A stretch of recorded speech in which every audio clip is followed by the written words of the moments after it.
আলহামদুলিল্লাহ ওয়াসসালাতু ওয়াসসালামু আলা রাসূলিল্লাহ ওয়া আলা আলিহি ওয়া সাহবিহি আজমাইন আম্মা বা'দ।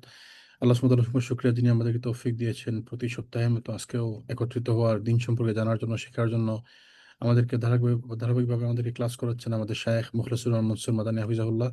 শায়েখ শুরু করবেন ইনশাআল্লাহ এখনই।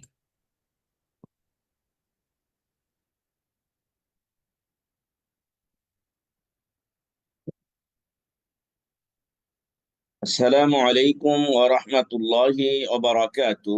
الحمد لله والصلاة والسلام على رسول الله وعلى آله وصحبه ومن تبعهم بإحسان إلى يوم الدين. أما بعد.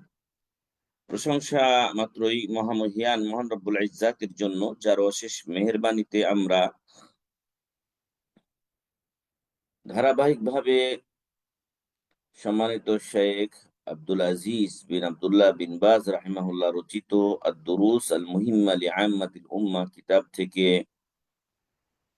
দর্স গ্রহণ করে যাচ্ছি। আলহামদুলিল্লাহ, সালাত ও সালাম বর্ষিত হোক আমাদের প্রিয় নবী মুহাম্মদ সাল্লাল্লাহু আলাইহি ওয়াসাল্লামের উপরে। অতঃপর সম্মানিত দিনী ভাইগণ, আমরা দুরুস আল-মুহিম্মা লিআম্মাতিল উম্মাহ কিতাবের ষষ্ঠ দর্শে ছিলাম এবং সেখানে শেখ বিন বাজ রাহিমাহুল্লাহ সলাতের শর্তাবলী নিয়ে আলোচনা শুরু করেছেন। তবে আমরা বলছিলাম যে শর্ত হলো যে কোনো কাজ করার আগে যে বিষয়গুলো আবশ্যিকভাবে পূরণ করতে হয় সেগুলোকে উক্ত কাজের জন্য শর্ত বলা হয়। অর্থাৎ যেই কাজটি আমরা করতেছি ওই কাজের জন্য এই শর্ত আবশ্যক। যেমন চাকরির জন্য বিভিন্ন গুণাগুণ আবশ্যক, সার্টিফিকেট আবশ্যক, অন্য কিছু আবশ্যক করে, অভিজ্ঞতা আবশ্যক করে। তো ঠিক তদ্রূপ সালাতের জন্য বেশ কিছু বিষয় এগুলো আগে থেকে কমপ্লিট করে তারপর সালাতে এসে দাঁড়াতে হবে। তার মধ্যে একটা আমরা বলেছিলাম মুসলিম হতে হবে। এখন অমুসলিম যদি হাজারো রাকাত নামাজ পড়ে বা সালাত আদায় করে, তার কোনো ফায়দা হবে না। কারণ তার মূল যে ফাইল খোলার যে মূল শর্ত, নেকির ফাইল খোলার জন্য মুসলিম হতে হবে, সেই ইসলাম তার মাঝে নেই। 2 নাম্বার, আল আকল, জ্ঞানবান হতে হবে। যদি পাগল হয় তাহলে পাগলের উপর থেকে আল্লাহ কলম উঠিয়ে নিয়েছেন, তার সালাত সিয়াম কিছু নেই যতক্ষণ পর্যন্ত তার জ্ঞান না ফিরেছে বা সে সুস্থ না হয়েছে। 3 নাম্বার ছিল আত-তামঈজ। অনেকের জ্ঞান থাকে কিন্তু ভালো মন্দ পার্থক্যের জ্ঞান থাকে না। সে পাগল নয় কিন্তু যেমন ছোট ছোট বাচ্চারা অনেক সময় ভালো মন্দ বুঝে না। ফলে একটা আপনার বাসায় ছোট ছোট বাচ্চারা আছে, ওরা আপনি ওকে ডাকছেন, ও শুনছে, ওকে কোনো একটা কাজ করতে বলছেন, করছে, কিন্তু হঠাৎ করে ওর নিজের থেকে হয়তো কোনো একটা কাজ করছে যেটা সাধারণ বিবেকে ধরে না। কারণ তামঈজ, ভালো মন্দের মধ্যে পার্থক্য করার একটা জ্ঞান তার এখনো হয়নি। ওয়ারাফউল হাদাস, 4 নাম্বার ছিল নাপাকি দূর করতে হবে। আর এই নাপাকির ব্যাপারে আমরা বলেছিলাম যে নাপাকি 2 ধরনের, একটা হলো বড় নাপাকি আর একটা হলো ছোট নাপাকি। বড় নাপাকি যেটা গোসল ওয়াজিব করে, আর ছোট নাপাকি হলো যার মাধ্যমে অজু করতে হয়। আর সেটা হলো বায়ু নির্গত হওয়া, অথবা সরাসরি লজ্জা স্থানে হাত লাগা, অথবা এই আপনার পেশাব পায়খানার রাস্তা দিয়ে যা কিছু বের হয় সেগুলো মিন নাওয়াকিদিল ওযু। তারপরে উটের গোস্ত খাওয়া, ঘুমিয়ে যাওয়া বা জ্ঞান লোপ পাওয়া। তো এগুলোর কারণে তাহারা আল আসগার, ছোট পবিত্রতা আমাদেরকে অর্জন করতে হয়। আর এটা ছোট নাপাকি বলে বিবেচিত। আর বড় নাপাকি যেটা, সেটার দ্বারা গোসল ওয়াজিব হয়ে যায়। আর সেই গোসল ওয়াজিব হওয়ার কারণগুলো আমরা উল্লেখ করেছিলাম। একটা ছিল যে আপনার বীর্যস্খলন ঘটা, সেটা স্বপ্ন দোষের মাধ্যমে হতে পারে অথবা অন্য কোনো উপায়ে হতে পারে। তো সেটা গোসল ওয়াজিব হওয়ার কারণ। 2 নাম্বার ছিল স্বামী স্ত্রী যদি মিলন করে, তাহলে যখনই তাদের একজন আরেকজনের সাথে মিলন ঘটবে তখনই গোসল ফরজ হবে, যদিও তাদের বীর্যস্খলন না হয়ে থাকে। হ্যাঁ, মিলন হয়েছে, বীর্যস্খলন হয়নি, তবুও তাদের উপরে, দুইজনের উপরেই গোসল ফরজ। 3 নাম্বার, কোনো ব্যক্তি বরণ করলে তাকে গোসল দেওয়া ফরজ বলা হয়েছে। রাসূল সাল্লাল্লাহু আলাইহি ওয়াসাল্লাম মুহরিম ব্যক্তি, ইহরাম অবস্থায় ছিল, সে তো ভালো অবস্থায় ছিল, তারপরও তার ক্ষেত্রে বলছেন ইগসিলুহু বিমাইন ওয়া সিদরিন, তাকে পানি ও বড়ই পাতা দিয়ে, সাথে বড়ই পাতা মিশিয়ে গোসল দাও। 4 নাম্বার হচ্ছে আমাদের মা ও বোনদের এই যে মাসিক এবং নিফাসের বাচ্চা প্রসবোত্তর যে রক্তটা আসে, এটা যখন আসবে তখন তারা সালাত ছেড়ে দিবেন এবং সিয়ামের টাইম হলে সেই সিয়াম গুলো কাজা করবেন। এবং এই অবস্থা থেকে যখন রক্ত তাদের বন্ধ হবে তখন তারা ফরজ গোসলের নেই গোসল করে তারপর তারা সালাত আদায় করা শুরু করবেন। বলা হচ্ছে ওয়াল গোসলু নওআন, এই যে এখন গোসল করবে, তো গোসলটা 2 ধরনের হয়। একটা হলো গোসলুন কামেল, পরিপূর্ণ গোসল, আর একটা হলো গোসলুন মুজজি, আর একটা হলো যে কাজ চলা গোসল, মানে জায়েজ। এটা যদি আপনি এভাবে আদা করেন তবুও হয়ে যাবে। তবে আহ উত্তম হচ্ছে সুন্নাহ মোতাবেক যে পদ্ধতি এসেছে হাদিসে রাসূল সাল্লাল্লাহু আলাইহি ওয়াসাল্লাম থেকে, সেটা অবলম্বন করা। আর সেখানে বলা হচ্ছে যে ফাল গুসলু আল কামিলু হুয়া মা ওয়ারাদা আনিন নবী সাল্লাল্লাহু আলাইহি সাল্লাম কামা ফি হাদিসি আয়েশা রাদিয়াল্লাহু আনহা। পরিপূর্ণ গোসল হলো উম্মুল মুমিনিন আয়েশা রাদিয়াল্লাহু আনহার বর্ণিত হাদিসে এসেছে, তিনি বলেন কানা ইযা ইগতাসালা মিনাল জানাবাতি, রাসূল সাল্লাল্লাহু আলাইহি সাল্লাম যখন গোসল করতেন নাপাকি থেকে পবিত্র হওয়ার জন্য, তখন ইয়াবদাউ ফায়াগসিলু ইয়াদাইহি, তিনি সর্বপ্রথম ঘুম থেকে উঠে 2 হাত ধৌত করতেন। সুম্মা ইউফরিগু বিয়ামিনিহি আলা শিমালিহি ফায়াগসিলু ফারজাহু, তারপর তিনি প্রথমে হাত 2টা ধুইলেন, তারপরে ডান হাতের ডান হাতে পাত্র নিয়ে বাম হাতের উপরে পানি ঢালেন এবং লজ্জাস্থান ভালো করে ধুয়ে নেন, এখানে যে ময়লা আছে সেগুলো পরিষ্কার করে নেন। সুম্মা ইয়াতাওয়াদ্দাউ ওয়াদুআহু লিস-সালাহ, তারপরে যেভাবে সালাতের জন্য অজু করা দরকার সেভাবে তিনি অজু করতেন। সুম্মা ইয়াখুযুল মাআ ওয়া ইউদখিলু আসাবিআহু ফি উসুলিশ শা'রি, তো তারপর কিছু পানি নিতেন, এভাবে পানি নিয়ে তার আঙ্গুলগুলো চুলের গোড়ায় গোড়ায় পৌঁছে দিতেন। হ্যাঁ, এভাবে পানি পানি নিয়ে সম্পূর্ণ মাথাটা আর চুলের গোড়ায় গোড়ায় তিনি পানি পৌঁছাতেন। তারপরে বলা হচ্ছে যে হাত্তা ইযা রাআ আন কাদ ইস্তাবরাআ, যখন তার ধারণা হতো যে না এখন আমার চুলের গোড়ায় গোড়ায় পানি পৌঁছে গেছে, তখন হাফানা আলা রাসি সালাসা হাসায়াতিন, তখন তিন তিন চুল্লু পানি, এভাবে 3 খাবলা পানি নিয়ে তার মাথায় দিয়ে দিতেন। তারপরে সমস্ত মাথাটাকে ঘষতেন। এরপরে সুম্মা আফাদা আলা সাইরি জাসাদিহি, তার সমস্ত শরীরে পরবর্তীতে তিনি পানি দিয়ে সমস্ত শরীরটাকে তিনি ধৌত করতেন। সুম্মা গাসালা রিজলাইহি, তারপর ওই জায়গা থেকে একটু সরে গিয়ে পা 2টা ধুয়ে নিতেন। রাওয়াহুল বুখারী ও মুসলিম। এটা হলো আল গোসলুল কামিল, এটা হলো পরিপূর্ণ গোসল। তাহলে কিভাবে আমরা গোসল করব? ফরজ গোসল যেটা, সেটা হলো যে প্রথমে আমি হাত 2টা ধুবো, তারপরে ডান হাতে পানি নিয়ে বাম হাতের উপরে দিয়ে লজ্জাস্থান ধৌত করব। এরপর সালাতের জন্য যেভাবে গোসল অজু করা হয় সেভাবে অজু করব। এরপর পানি নিয়ে আমার মাথার চুলের যে গোড়া সেগুলোতে পৌঁছাবো। যখন মনে হবে যে না আলহামদুলিল্লাহ পানি এই এই এই চুলের গোড়ায় পৌঁছে গেছে, তখন 3 চুল্লু বা 3 খাবলা পানি নিয়ে বা 3 মগ পানি দিয়ে আবার আপনার সমস্ত মাথাকে ভালো করে ভিজাবেন। তারপরে সমস্ত শরীরে, বাকি শরীরে তো আপনি পানি পৌঁছাবেন। এরপরে ওইখান থেকে সরে গিয়ে আপনার পা 2টা ধুয়ে নেবেন। এটা বুখারী ও মুসলিমের হাদিস। এটা হলো আল গুসলুল কামিল, পরিপূর্ণ সুন্নাহ মোতাবেক ফরজ গোসল করা। আম্মাল মুজজিউ ফায়ুআম্মিমু জাসাদাহু বিল মাই মা'আল মাদমাদাতি ওয়াল ইসতিনশাক, আর যেটা জায়েজ গোসল, এ, স্বাভাবিক একটা গোসল করে নিলেই জায়েজ, যেটা সেটা বলা হচ্ছে যে সমস্ত শরীরে মাথা থেকে পা পর্যন্ত কোনো জায়গা যেন শুকনা না থাকে। যদি শুকনা থাকে তাহলে গোসল আদায় হবে না, আর এই জন্য তখন ওই ভাবে সালাত আদায় করলে সালাত তো হবে না। এই জন্য সমস্ত শরীরে, মানে কোনো নিয়ম ফলো করলো না, ডাইরেক্ট যেভাবে গোসল করে, ঝর্ণার সামনে দাঁড়িয়ে গিয়ে গোসল করে নিল, অথবা মগ দিয়ে পানি ঢেলে গোসল করে নিল, ওই অজু করা এবং লজ্জাস্থান ধোয়া ওইরকম নিয়মগুলো সে ফলো করলো না, এমনি ডাইরেক্ট গোসল করে সমস্ত শরীরকে দলে ঘষে তারপর সে গোসল শেষ করলো, এটা জায়েজ। আর তার নিয়ত যদি থাকে নাপাকি দূর করা, তাহলে তার ফরজ গোসল হয়ে যাবে। ওয়াল গোসলু মিনাল জানাবাতি ইয়ারফাউল হাদাসাল আকবার ওয়াল আসগর। এটা বলা হচ্ছে যে যখন বড় নাপাকি দূর করার জন্য সে গোসল করলো, তখন তার ছোট নাপাকিও দূর হয়ে যাবে, কারণ বড় নাপাকি দূরের পদ্ধতির মধ্যে ছোট নাপাকি চলে আসে। ওয়ালা ওয়ালা মিয়ানভি ইরতিফা আসগর আলাল কওলির রাজিহ, মতবিরোধ রয়েছে যে এই গোসলের পরে আর ওযু করতে হবে কিনা। তো আসলে ওখানে তো একটা ওযু আছে, হ্যাঁ ওযু আছে, শুরুতেই তো রাসূল সাল্লাল্লাহু আলাইহি ওয়াসাল্লাম ওযু করেছেন।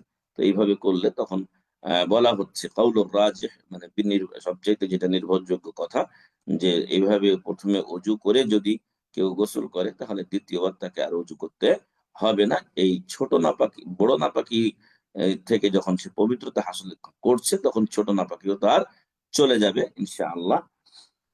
যদিও ছোট নাপাকির মধ্যে আমারও মাঝে মাঝে খটকা লাগে, এটা হাম্বলি মাযহাবে সৌদি আরবে এইভাবে তারা মাসালা দিয়ে থাকে, যে আমি অজুতে কিন্তু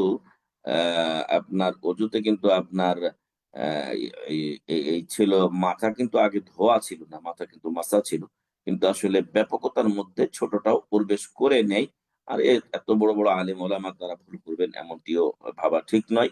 ফলে এটার উপরে কেউ আমল করতে চাইলে করতে পারে, কিন্তু যদি কারো আহ এই এই এই এই ইতমিনান, প্রশান্তি যদি না আসে, তাহলে সে পরবর্তীতে অজু করতে পারে। অথবা যদি এমনটি হয় যে অজু প্রথম যে অজুটা করেছে তারপরে আর তার লজ্জা স্থানে বা অজু ভঙ্গের কোনো কারণ ঘটেনি, তাহলে সে ওই অজু দিয়েই নামাজ পড়তে পারবে, কোনো সমস্যা নাই ইনশাআল্লাহ। আম্মাল আগসালুল মুস্তাহাব্বা ফামিনহা, এটা গেল ফরজ গোসলের 4টি কারণ আমরা বললাম এবং পদ্ধতি বললাম। এখন আসছে কিছু গোসল যেগুলো করা মুস্তাহাব, সুন্নাত, করলে ভালো। সেই গোসলগুলোর মধ্যে বলা হচ্ছে গোসলু ইয়াউমিল জুমআ, জুমার দিন গোসল করা। যদিও একটি হাদিস এসেছে যে গোসলু ইয়াউমিল জুমআতি ওয়াজিবুন আলা কুল্লি মুহতালিম, প্রত্যেক প্রাপ্তবয়স্কের জন্য জুমার দিনের গোসলটা ওয়াজিব বলা হয়েছে। তো আসলে এটা ওয়াজিব হলো ওই ব্যক্তির জন্য যার শরীর থেকে গন্ধ আসে, হয়তো পানি পায় নাই, 4-5 দিন থেকে গোসল করে নাই, ঘামের শরীরে ঘাম ছিল, এরকম ব্যক্তিদের জন্য। কারণ ওই অবস্থায় তিনি যদি মসজিদে যান, তাহলে অন্য মানুষদের কি হবে, কষ্ট হবে। কিন্তু যিনি প্রতিনিয়ত গোসল করেন, তার জন্য মুস্তাহাব। মুস্তাহাব মানে করলে ভালো, উত্তম এই কাজটি। মান জাআ মিনকুমুল জুমআতা ফালিয়াগতাসিল, রাসূল সাল্লাল্লাহু আলাইহি ওয়াসাল্লাম বলেছেন, তোমাদের মধ্যে যারা জুম্মাতে আসে তারা যেন গোসল করে আসে। মুত্তাফাকুন আলাইহি, বুখারী ও মুসলিমের হাদিস। 2 নম্বরে মিন তাগসিলিল মাইয়িত, কেউ যদি মাইয়িতকে গোসল দেয়, কেউ যদি মাইয়িতকে গোসল দেয়, তার উচিত গোসল করা। এটা সুন্নাহ, ওয়াজিব নয়। মান গাসালা মাইয়িতান ফালিয়াগতাসিল, রাসূল বলছেন যে ব্যক্তি কোনো মৃত ব্যক্তিকে গোসল দেয়, সেজন্য নিজে গোসল করে। মুসনাদে আহমদ এবং আবু দাউদের হাদিস, সনদ সহিহ। 3 নাম্বার লিল ঈদাইন, 2 ঈদের দিন সালাত গোসল করা, এটা সুন্নাহ বা এটা মুস্তাহাব, ভালো উত্তম কাজ। কারণ এটা একটা আনন্দের দিন, আর আনন্দের দিনে নতুন পোশাক আদি পরে যাওয়া এবং গোসল করা, সুগন্ধি ব্যবহার করা, এগুলো আনন্দের বহিঃপ্রকাশ। আন জাযান ক্বালা সাআলা রাজুলুন আলিয়্যান রাদিয়াল্লাহু আনহু আনিল গোসল, জাযান থেকে বর্ণিত, একটা লোক রাসূল সাল্লাল্লাহু আলাইহি ওয়াসাল্লামকে জিজ্ঞাসা করলেন গোসল সম্পর্কে। আহ আসাল রাজুল আলিয়ান, আলী রাদিয়াল্লাহু আনহুকে একটা লোক জিজ্ঞাসা করলেন গোসল সম্পর্কে। ক্বালা ইগতাসিল কুল্লা ইয়াউমিন ইন শি'ত, তুমি যদি চাও তাহলে প্রত্যহ গোসল করো। ফাকালা লা, বলছে না, প্রতিদিন গোসল করা তো কষ্টকর, কারণ আরবে তখন পানি ছিল না। তখন তিনি বলছেন আল গোসলুল্লাযী হুয়াল গোসল, আসলে যা না করলে নয় সেটা আমাকে একটু বলুন। ক্বালা ইয়াউমুল জুমআতি ওয়া ইয়াউমু আরাফা ওয়া ইয়াউমুন নাহর ওয়া ইয়াউমুল ফিতর। তখন আলী রাদিয়াল্লাহু আনহু বললেন, তাহলে তুমি জুমার দিন গোসল করবে, আরাফার দিন গোসল করবে, কোরবানির দিন গোসল করবে এবং ঈদুল ফিতরের দিন গোসল করবে। তাহলে এই দিনগুলোতে গোসল করা মুস্তাহাব, ওয়াজিব নয়। মুস্তাহাব করা উত্তম, ভালো, এবং রাসূল সাল্লাল্লাহু আলাইহি ওয়াসাল্লাম, সাহাবায়ে কিরাম তারা এই দিনগুলোতে গোসল করেছেন। এরপরে মিনাল ইগমা, যে সকল কারণে বা যে সকল দিনে যে সকল উপলক্ষে গোসল করাটা মুস্তাহাব, তার মধ্যে 4 নাম্বার হচ্ছে যদি কেউ বেহুশ হয়ে যায়, জ্ঞান ছিল না তখন কি পেশাব পায়খানা রাস্তা দিয়ে কিছু বের হয়েছে কিনা, কি অবস্থায় ছিল সেটা সে জানে না। এই জন্য রাসূল সাল্লাল্লাহু আলাইহি ওয়াসাল্লাম লিআন্নাহু সাল্লাল্লাহু আলাইহি ওয়াসাল্লাম ইগতাসালা মিনাল ইগমা, একবার রাসূল সাল্লাল্লাহু আলাইহি ওয়াসাল্লাম এরকম বেহুশ ধরনের হয়ে গেলে পরে তিনি গোসল করেছিলেন, বুখারী ও মুসলিমের হাদিস। 5 নাম্বার লিল ইস্তিহাদাতি ইনদা কুল্লি সালাতিন লিকাউলিহি সাল্লাল্লাহু আলাইহি ওয়াসাল্লাম লিজাইনাব বিনতি জাহাশ ইগতাসিলি লিকুল্লি সালাতিন। তো ইস্তিহাদা এটা একটা মহিলাদের অসুখ।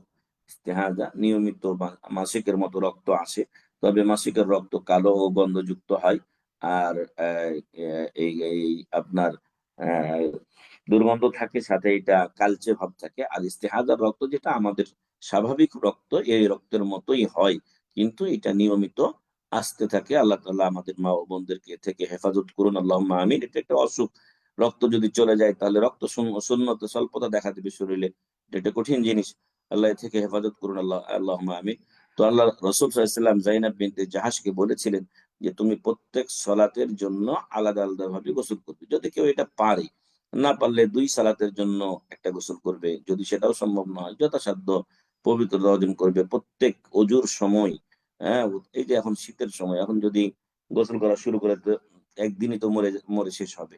হ্যাঁ, তো এই জন্য যদি গোসল করা সম্ভব কোনো কারণে না হয়, তাহলে লজ্জাস্থান প্রত্যেক সলাতের জন্য ধৌত করবে এবং এরপরে পট্টি বেঁধে তারপরে সলাত আদায় করবে। এই অবস্থায় সলাত ও সিয়াম মাপ নয়, সলাত ও সিয়ামের মাপ নেই।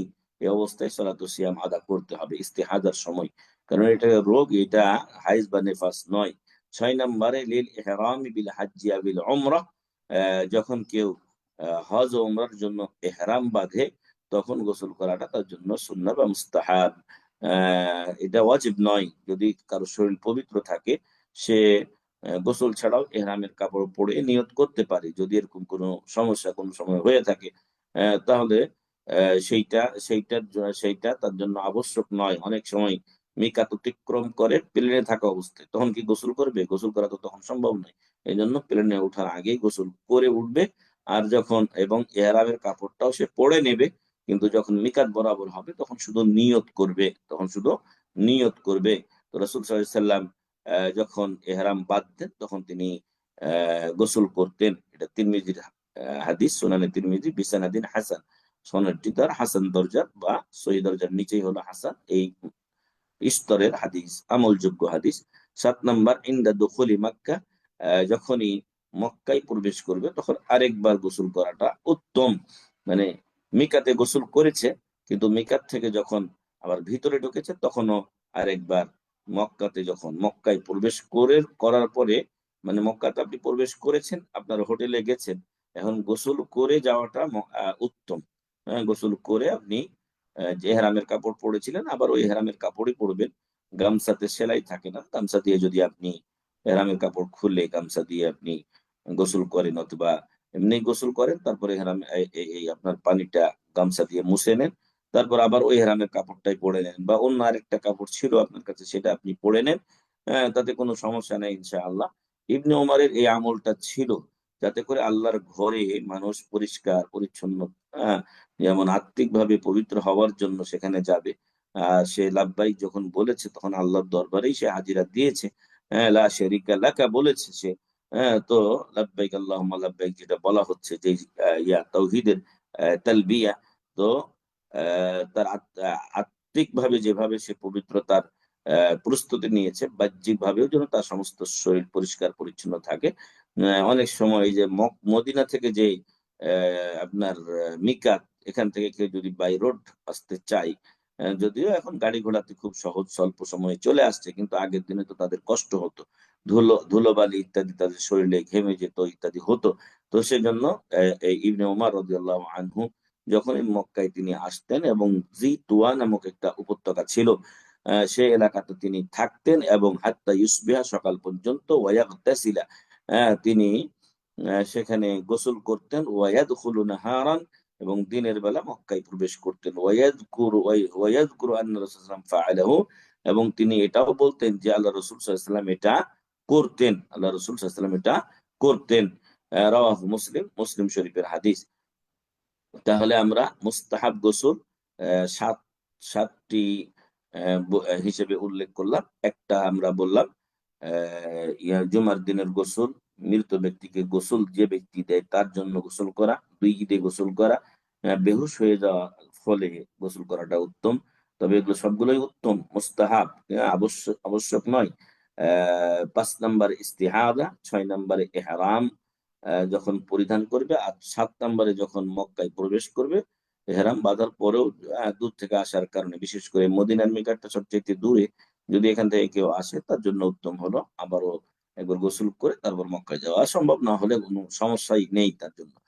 তারপরে বলা হচ্ছে যে ওয়াতাশমালু ইজালাতুন নাজাসাতি মিন জাসাদিল মুসাল্লি।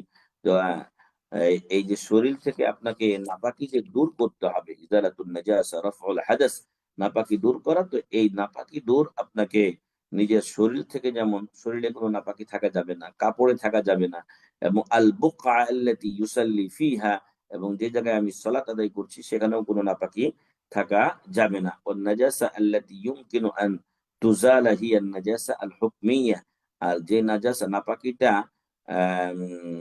দূর করা সম্ভব সেটা হলো হুকুমগত ভাবে। ওয়াহিয়া আল্লাতী তাকাউ আলা শাইইন তাহির, আর এই নাপাকিটা হলো পবিত্র, আমার জামাটা পবিত্র, অথবা আমার জায়নামাজটা পবিত্র, কিন্তু এখানে নাপাকিটা চলে এসেছে। তো ওইটা আপনি ধুয়ে পরিষ্কার করতে পারবেন, কিন্তু যেটা আহ, মানে জাত তার নাপাক, যেরকম পায়খানা, পেশাব, এগুলো কি ধুয়ে ধুয়ে পরিষ্কার করা যাবে? না, কখনো এটা যাবে না। পেশাবকে আপনি যতই ক্লিন করেন, ক্লিন হবে না, যতই পানি মিশানো, নাপাক নাপাকি। এরপরে আপনার পায়খানা বা এরকম কিছু জিনিস যেগুলো নাপাক, মানে মেন জিনিসটাই নাপাক, ওটা পবিত্র হবে না। কিন্তু আপনার পবিত্র জিনিসে নাপাক ভরে গেছে, ওটা আপনি ধুয়ে ফেলে দিলে তখন নাপাকি দূর করা সম্ভব। والنجاسة تنقسم بالنسبة لإزالتها إلى 3 আকসাম। নাপাকি দূর করার দিক দিয়ে এটা 3 ভাগে বিভক্ত। নাপাকি দূর করার দিক দিয়ে 3 ভাগে বিভক্ত। 1 নাম্বার হচ্ছে আন-নাজাসা আল-মুগাল্লাযা, কঠিন নাপাকি। ওয়াহিয়া আন-নাজাসা আল-মুতাকাওয়ানাতু মিন উলুগিল কালব, আর সেটা হলো কুকুরের যে লালা, সেই লালার নাপাকি। রাসূল সাল্লাল্লাহু আলাইহি ওয়াসাল্লাম বলছেন, ইযা ওয়ালাগাল কালবু ফি ইনাই আহাদিকুম ফালইয়াগসিলহু সাবআন ইহদাহুন্না বিত-তুরাব। তোমাদের কেউ যখন, কারো যখন পাত্রে কুকুরে খেয়ে নেয়, পান করে নেয়, সেখানে মুখ দিয়ে দেয়, তখন সে যেন, যদি এই পাত্রটা, খাবারটা তো ফেলে দিতেই হবে, আর এখানে যদি সেটা, যদি পাত্রটা ব্যবহার করতে চায়, তাহলে 7 বার এটাকে ধৌত করবে। প্রথমবার মাটি দ্বারা ধৌত করবে। 2 নাম্বার আন-নাজাসা আল-মুতাওয়াসসিতা, মধ্য মানের নাপাকি, এবং ওয়াহিয়া সাইরুন নাজাসাত, আর এটা হলো অন্যান্য যে নাপাকি গুলো আছে, পেশাব পায়খানা থেকে যে নাপাকি গুলো আমরা অর্জন, এই নাপাকি থেকে যে পবিত্রতা আমরা হাসিল করি, সেটা ফায়াকফি ফিহাল গোসল, এগুলোতে গোসল গোসল করাই যথেষ্ট হবে। হাত্তা ইয়াযহাবা আসারুন নাজাসা, যাতে করে, মানে এটা ধৌত করে নেওয়াটাই তার দূর করার উপায়। ওয়াদ-দালিলু ফি যালিকা হাদিসু বাউলিল আরাবি, আর এর দ্বারা এর দলিল হলো এই যে আরব বেদুইন মসজিদে পেশাব করে দিয়েছিলেন তার হাদিসটি। তো রাসূল সাল্লাল্লাহু আলাইহি ওয়াসাল্লাম সেখানে 1 বালতি পানি ঢেলে দিতে বলেছিলেন। তাহলে একটা হলো কুকুরের যে লালা, সেটা হলো বড়, সবচাইতে কঠিন নাপাকি। তারপরে মধ্যমানে যেটা বলা হচ্ছে, ধুয়ে ফেললে যে নাপাকি গুলো দূর হয়ে যায়। আর 3 নাম্বার হচ্ছে হালকা নাপাকি, যেমনটি আপনার এই ছোট বাচ্চা, যেই ছেলে বাচ্চা যে দুধ পান করছে, সেই দুধ পান করা বাচ্চা, তার পেশাব যদি লেগে যায়, তাহলে সেখানে আপনার শুধু পানির ছিটা দিলেই সেটা যথেষ্ট হবে। এখানে এটা ধৌত করারও কোনো প্রয়োজন হবে না। তো এই ছিল আমাদের আজকের পরিবেশনা। তো মহান রব্বুল আলামিন যেন এই যে আমরা যে নিয়মগুলো পড়লাম পবিত্রতা হাসিলের, আল্লাহ যেন পবিত্র অর্জন করে আমাদেরকে সালাত আদায়ের তৌফিক দান করেন, এবং আল্লাহ আমাদেরকে পবিত্রতা অর্জনকারীদের অন্তর্ভুক্ত করেন। আল্লাহুম্মা আমিন। কারণ আল্লাহ তাআলা, ইন্নাল্লাহা ফীহি রিজাল ইউহিব্বুনা আন ইয়াতাতাহহারু ওয়াল্লাহু ইউহিব্বুল মুত্তাহহিরিন। ইন্নাল্লাহা ইউহিব্বুত তাওয়াবিন ওয়া ইউহিব্বুল মুতাতাহহিরিন। আল্লাহ তওবাকারীদেরকে এবং পবিত্রতা অর্জনকারীদেরকে পছন্দ করেন, ভালোবাসেন। সেহেতু আমাদের উচিত হবে সদা সর্বদা পরিষ্কার পরিচ্ছন্ন থাকা এবং পবিত্র থাকা। আর যখনই আমাদের এই সবচাইতে উত্তম হলো যে আমরা উজু অবস্থায় থাকবো সবসময়। যখনই আমাদের উজু ছুটে যাবে তখনই আমরা উজু করে নেব কাছাকাছি সময়ে, এবং সম্ভব হলে উজু করার পরে 2 রাকাত সালাত আদায় করার চেষ্টা করব। আল্লাহ যেন আমাদেরকে এর উপরে আমল করার তৌফিক দান করেন, আল্লাহুম্মা আমিন। যেমনটি কোনো এক সাহাবী, হয়তো বেলাল রাদিয়াল্লাহু আনহু, এর হাদিস থেকে বর্ণিত হয়েছে, উনি রাসূল সাল্লাল্লাহু আলাইহি ওয়াসাল্লাম বললেন তাকে যে, আমি কি হলো আমার, তোমার কি এমন আমল আছে যে আমি তোমার জান্নাতে জুতার খসখস শব্দ শুনতে পাই? তখন রাসূল বেলাল রাদিয়াল্লাহু আনহু বললেন, আমার তো তেমন কোনো আমল নাই। তবে যখনই আমার অজু ছুটে যায় আমি অজু করে 2 রাকাত সালাত আদায় করি। তো যাই হোক, পবিত্রতা এটা একটা অত্যন্ত গুরুত্বপূর্ণ জিনিস। পবিত্রতা ২ ধরনের আমরা বলেছিলাম শুরুর দিকে। একটা হলো আত্মিক পবিত্রতা, শিরিক, বিদআত, কুসংস্কার, খারাপ আকীদা ইত্যাদি থেকে। আর আরেকটা হলো বাহ্যিক পবিত্রতা অর্জন, যেগুলো এই পেশাব পায়খানা নাপাকি থেকে অর্জন করতে হয়। মহান রব্বুল আলামিন আমাদেরকে উভয় পবিত্রতা অর্জন করে পরিষ্কার পরিচ্ছন্ন থাকার এবং আকীদা ও ঈমান আমলগত দিক থেকে পরিপূর্ণ থাকার এবং যাবতীয় খারাপি থেকে দূরে থাকার তৌফিক দান করুন, আল্লাহুম্মা আমিন। জাযাকুমুল্লাহু খাইরান। সুবহানাকা আল্লাহুম্মা ওয়া বিহামদিকা আশহাদু আল লা ইলাহা ইল্লা আনতা আস্তাগফিরুকা ওয়া আতুবু ইলাইক। আসসালামু আলাইকুম ওয়া রাহমাতুল্লাহি ওয়া বারাকাতুহু। ওয়ালাইকুম আসসালাম ওয়া রাহমাতুল্লাহি ওয়া বারাকাতুহু। জাযাকাল্লাহু খাইরান শায়খ, গুরুত্বপূর্ণ দার্সের জন্য। যদি কোনো ভাই প্রশ্ন থাকে এই পর্যায়ে ইনশাআল্লাহ। হুম। আর যদি কোনো পার্সোনাল প্রশ্ন থাকে সেটাও আপনি করতে পারেন শায়খকে গ্রুপের মাধ্যমে, অথবা পার্সোনালি শায়খকে মেসেজ দিতে পারেন ইনশাআল্লাহ।